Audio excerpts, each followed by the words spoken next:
With a medium round brush, begin by wetting the background behind the bust. Be careful not to wet any area inside the bust itself. The alcove is a warmer color than the bust itself, so lay in some burnt sienna that has a touch of ultramarine blue in it.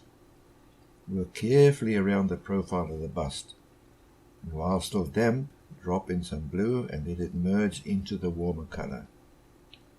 When dry, draw in the markings of the alcove and darken up the top corner to show up the shadow better.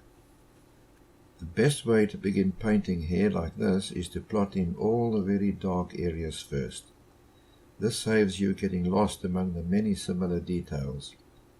We are only using two colors for this painting, namely burnt sienna and ultramarine blue. We can now begin to add in some of the lighter tones around the neck area and build it up by adding darks and blending them down to suit the neck molding. Once this is finished, we can go back to the painting the hair. Being a carving, we will not see individual hairs but only as groups. Darken up some shadows and then work on the ear. There is not much detailing to do here. And light wash over the whole of the hair area and then begin to work in the minor shadows, being very careful not to encroach into the light highlight areas. This is where you need to keep referring to the reference photograph. There is no need to copy everything exactly as in the photograph. Simplify slightly, and don't forget that this is only a painting. Start with the darks and paint in the shadows around the eye, and then begin the shape of the face with light washes. Take your time with the bust's left eye, as this is the main focal area. Shade in with the flat of the brush and work in the other tonal ranges while the paper is still slightly damp, and this prevents very sharp edges.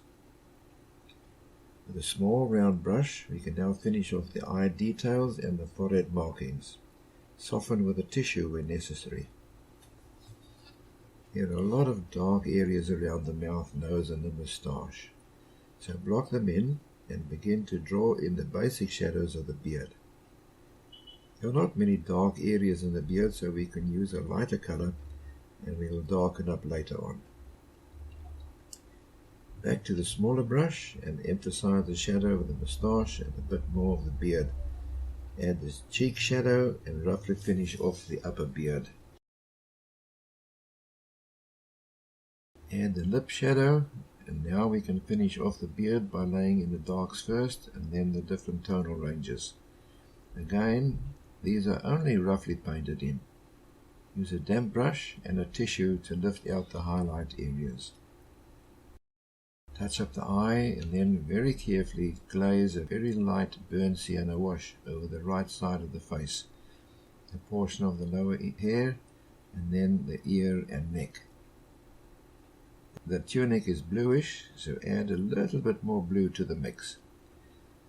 Paint the two areas and the shadows where the shoulder band rises over the tunic.